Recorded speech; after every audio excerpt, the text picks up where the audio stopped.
couldn't believe that Liu Kang welcomed me in Earthrealm, or that he thought me worthy to study with his Shaolin masters.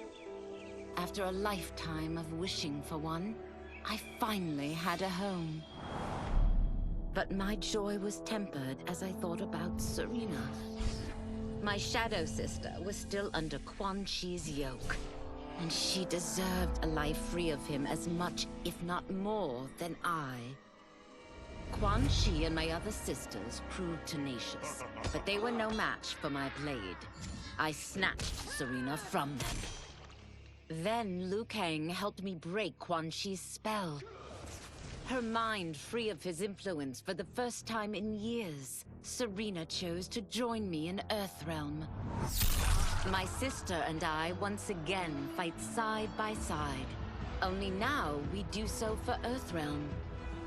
Together, we have formed the Order of Light.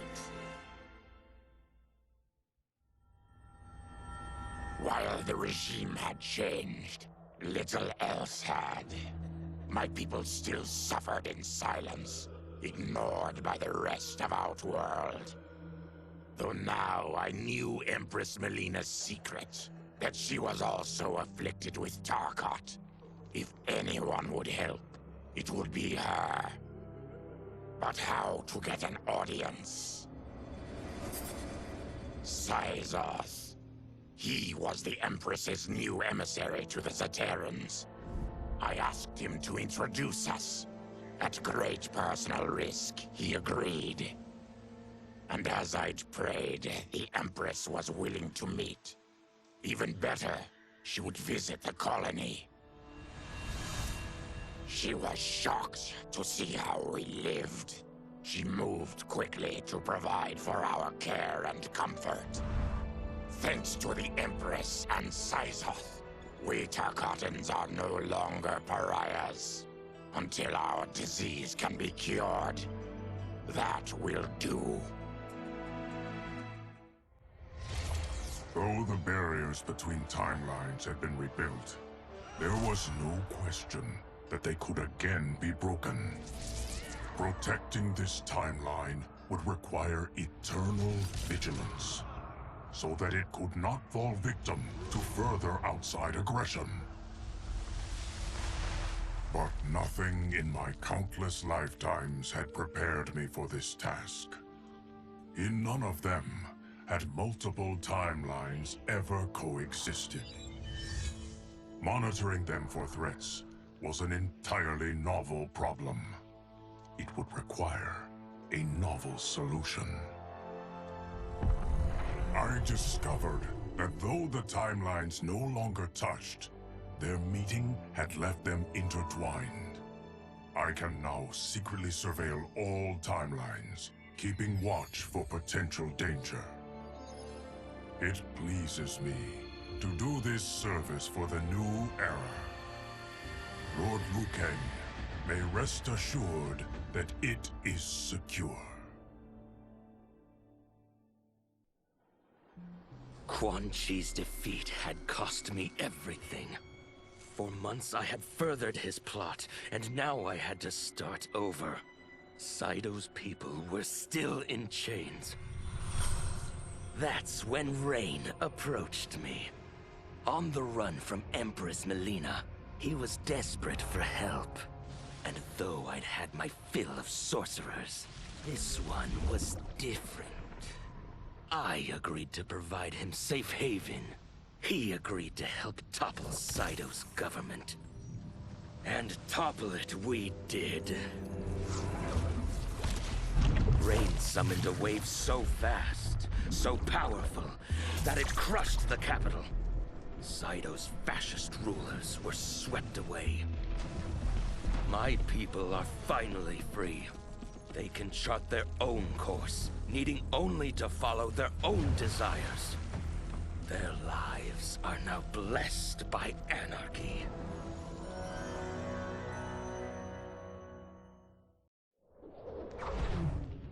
Since this whole thing kicked off, I'd wondered why Liu Kang chose me to be a champion. I mean, sure, I was killing it as a martial arts star, but it's one thing when it's all for show. It's different when you're playing for keeps. Then Liu Kang let me in on his master plan. He wanted the masses to know about the world beyond them, the one filled with gods and monsters, and he wanted me to tell them about it. But I knew revealing the truth all at once would be too shocking of a plot twist for most. That's why I pitched doing a bunch of stories, to slowly get people used to it. And if there's one thing I can do, besides kick ass in combat, it's build a cinematic universe. I'm serving up movies, streaming series, games, you name it. I like that I'm doing a public service. And it doesn't hurt that I'm making more than a few bucks. It's the kind of synergy that would make any studio mogul proud. I wasn't looking for allies against the Yakuza, but I found one in Special Agent Jackson Briggs.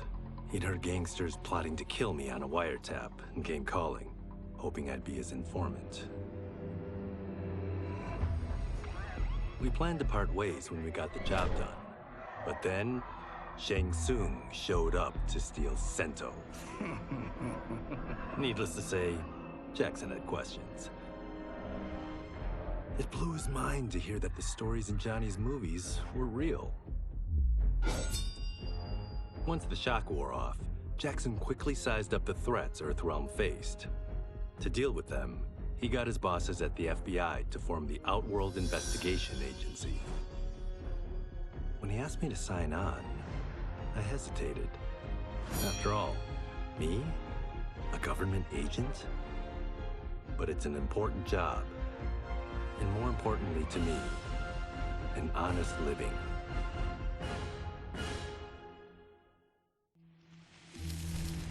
General Shao's revolt left Outworld's armies in tatters. We were vulnerable to enemies both foreign and domestic. That's why my sister asked me to take command, to stitch her military back together and purge Shao's loyalists within it. She trusted only me with the task. The soldiers, however, had little faith. They thought me a spoiled dilettante, unprepared and unfit to serve. That I could fight mattered little. All that mattered was that I wasn't one of them. I finally earned their loyalty by orchestrating an epic victory over Shao and his rebels.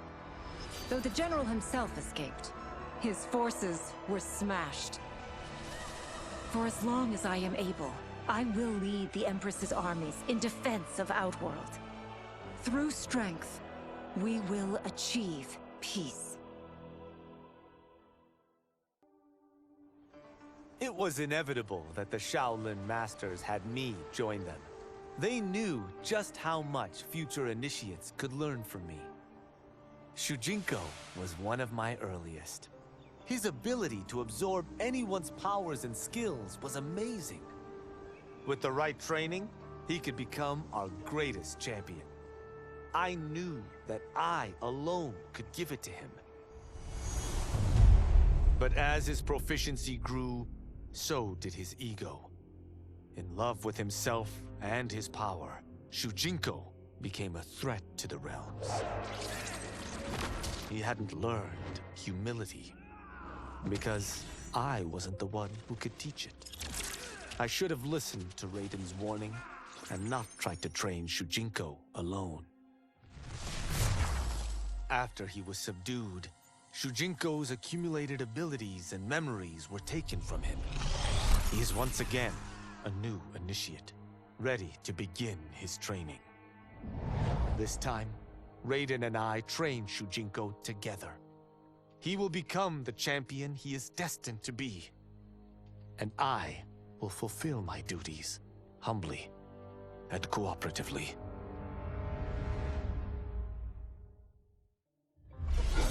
As her reign began, Empress Mileena faced many challenges. To meet them, she turned to the people she trusted. Her sister to lead her army, and me to lead her Imperial police. Though I missed Empress Sindel dearly, I was glad my ties with her family had been mended. But while it was an honor to be made responsible for Outworld's internal security, I soon realized accepting the appointment was a mistake. I'm not cut out to be a bureaucrat, nor am I patient enough to navigate the Imperial Court's politics. I was at my best patrolling Sundo's streets, when I could feel the city's pulse and serve and protect its citizens directly.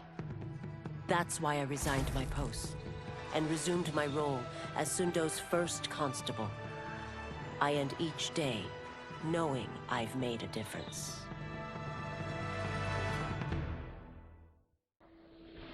My loyal partner had warned me. Reclaiming my power as Keeper of Time might have unforeseen consequences. In this, as in most things, he proved prescient. The process I had undergone did irreparable harm to my body. Taking back my power had cost me my immortality. While my lifespan would still stretch across eons, I would one day perish. And if the war with Titan Shang Tsung taught me anything, it is that this timeline is not safe without a protector. Yet I had never given thought to choosing a successor.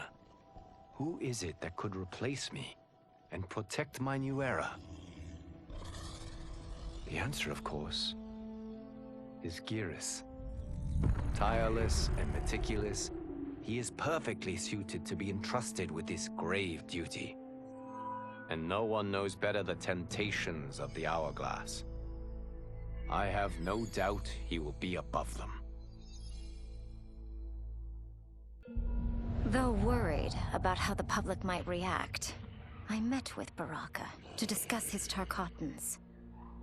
Speaking from his heart, he moved me. I agreed to visit his colony and see how his people lived. The conditions were atrocious. This was one of my mother's few mistakes.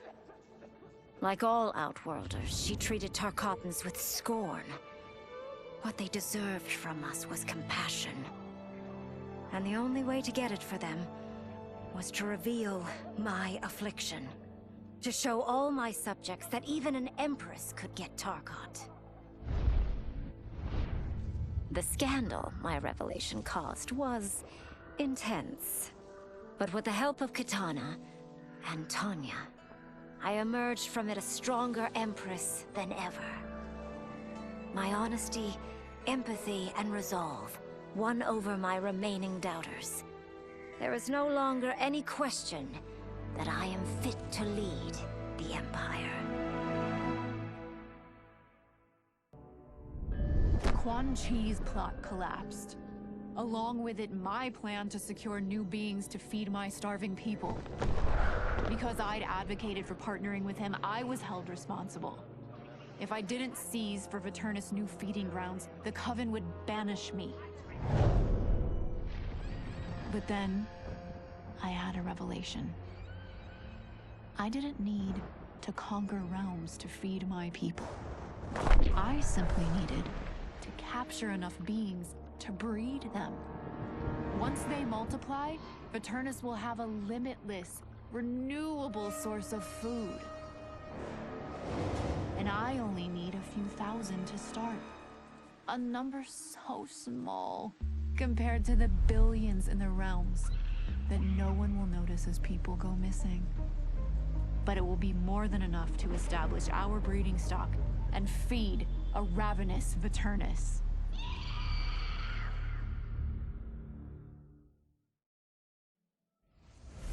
Were it not for my godly counterpart, I would not have survived the battle against Titan Shang Tsung. Meeting him, though, raised questions. Why did I replace him in this new era? Why was I made mortal? Lord Liu Kang told me of his Raiden's nobility and righteousness, about his steadfast leadership in the defense of Earthrealm. He also told me about Raiden's dark side, how he could be consumed by rage and cast aside the rules he otherwise lived by. Making me mortal and incapable of such anger was to keep me from following in his footsteps. Though I understood the reasons why, I felt I had been done a disservice. To survive the coming battles, I may need the edge that only great rage can bring. As the Shaolin couldn't aid me, I sought out someone who could. Someone to stoke the fire within me and teach me to master it. For this, I could have no better teacher than the Shirai Ryu's Grand Master. To elude capture by Empress Mileena, I joined Havik's crusade in Saido. There, I summoned more magic than I thought possible, and drowned out the old regime. Havik's longed-for anarchy had been achieved. He was more than satisfied. But I was left empty and broken. Had I been satisfied as Outworld's High Mage, not let myself be tempted by Shang Tsung, a great city would not now lay in ruins. I've caused devastation, ended thousands of lives, all because of my blind ambition. I've betrayed my oath, my sovereign, and my realm. These high crimes merit punishment, and I'll accept whatever the Empress gives me. My only ambition now is to one day be forgiven.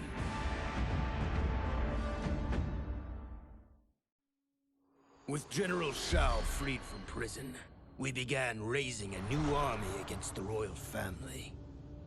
Though many were eager recruits, few were good at soldiering. It was so bad, the general was forced to change tactics. He decided that we needed a doomsday weapon. That weapon isn't a thing, though. It is a monster. Onaga, the Dragon King. The general told me the old legends were true. That his ancient ancestor defeated Onaga, trapping him deep inside Mount Sagan. The Dragon King is still there today. His pent-up fury waiting to be unleashed. Because Onaga is so dangerous, the general wouldn't risk trying to tame him before. But now, he feels we have no choice. Though I likely won't survive, I accept this mission gladly. I can think of no greater honor than to give my life in the General's service. After fleeing Outworld, I hadn't expected to return.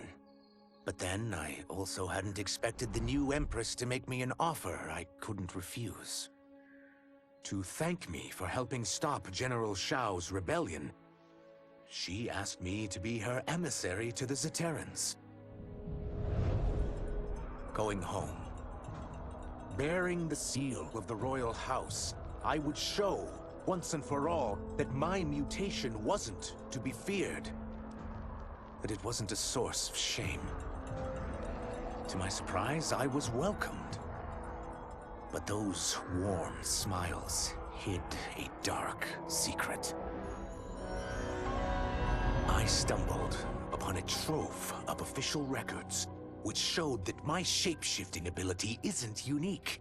Many Zaterrans are born with it, but are killed by their government to keep it from spreading. Who started this barbaric policy? Who is now enforcing it is unknown. But I will find out. And I will put an end to this madness. No sooner had Titan Shang Tsung been defeated than Bihan and his loyalists hunted us down. Outnumbered, we fled to Japan. There, we sought refuge from an old family friend. As children, we played together, But Harumi Shirai was a woman now, the head of her clan. Her strength, beauty, and intellect awed me. Also incensed by Bihan's betrayal, Harumi agreed to help me forge a new clan, one that would stand against him and defend Earthrealm. Her aid proved invaluable, and as time went on, we grew closer. To honor Harumi and pay respects to my new bride, I named the clan after her, calling it the Shirai Ryu. Now the battle against my brother begins in earnest. The Shirai Ryu won't rest until Bihan is defeated and the Lin Kuei's honor restored.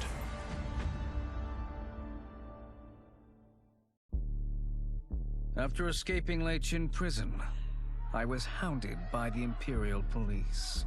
I needed a place to hide and to recuperate while I plotted the best way forward. I knew the remote canton of my youth would be perfect. To escape capture, I traveled by sea. Little did I know that a gargantuan storm was brewing. My tiny craft was smashed apart. I closed my eyes, waiting to drown, hoping that the Netherrealm wouldn't claim my soul. But when I reopened them, I found myself not in hell, but on a deserted island. From its ruins, I could tell that great sorcerers had once lived there. In the caves beneath the ruins, I found what I can only describe as a well of souls. Once I learn how to wield its power, I will become invincible.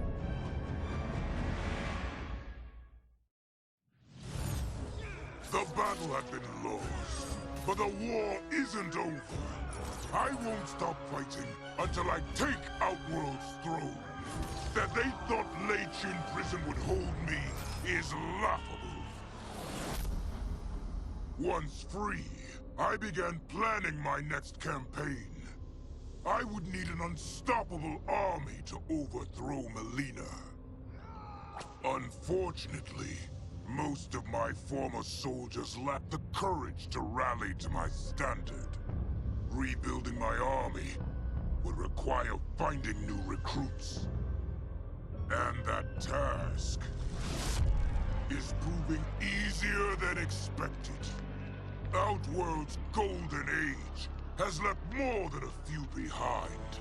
Without hope, without power, they eagerly heed my call to tear down Mileena's government.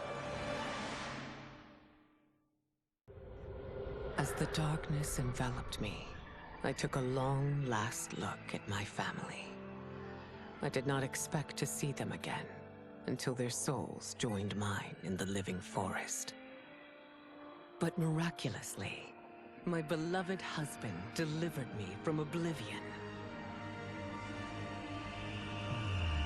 Though he couldn't save my body, Jared had preserved my soul. Like him and countless others, I am now a part of Ermac. Yet ours is not a peaceful repose. The collected souls within Ermac have their own needs and agendas.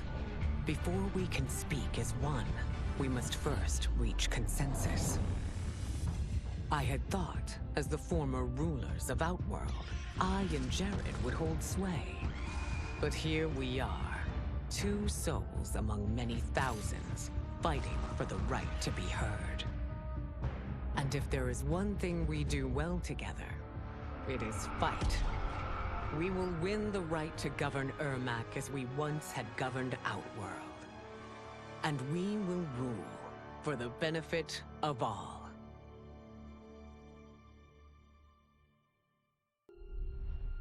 Kuai Liang and I were working hard to build our new clan. But even with the help of his close friend Harumi, it was difficult. The biggest problem was finding the right initiates. Then, one night, while walking outside Harumi's compound, I was attacked. I thought at first it was a Lin Kuei assassin, but his strikes were too uncertain, too angry. My attacker, it turns out, was a boy. Homeless and hungry, his assault was born of desperation. He needed money so that he could eat. It was like looking at myself 15 years ago. I would have ended up just like him if the Lin Kuei hadn't taken me in. So I took the boy to Kuai Liang, who also appreciated his fire. We made him our first initiate. The boy's name? Hanzo Hasashi. I had broken the Lin Kuei free of Liu Kang's enslavement. We were now masters of our destiny, and could take our place among Earthrealm's great nations. But taking and holding territory would require a vast army. I needed more fighters to make our presence felt. Then I recalled Shang Tsung's dragon warriors. An army of them would be unstoppable. But trafficking in such strong magic would surely draw Liu Kang's attention. Sector advised that we avoid detection by building our army using science, not sorcery. We've invested much into this endeavor, and we are beginning to see results. Once again proving the depths of Sector's genius. When we are done, all of Earthrealm will honor our desires and heed our demands. If not, they will face the Lin Kuei's wrath. Until recently, I hadn't met Li Mei, but I had heard the stories. How the Umgadi's matron superior blamed her for not preventing Emperor Jared's murder. How she quit in disgrace rather than accept punishment. But those stories didn't fit the woman I now knew. Li Mei would never have been so negligent. Eventually, I uncovered the truth. The failures and mistakes which led to the Emperor's murder, they resulted from poor decisions made by the matron superior themselves. They made Li Mei their scapegoat. When the Empress found out, she wanted the Umgadi disbanded. But I convinced her that it could be reformed. To make sure it did, she put me in charge. I am humbled by this sacred responsibility. The Umgadi, my sisters, they are my life. I will not let them be brought down by the acts of a selfish few.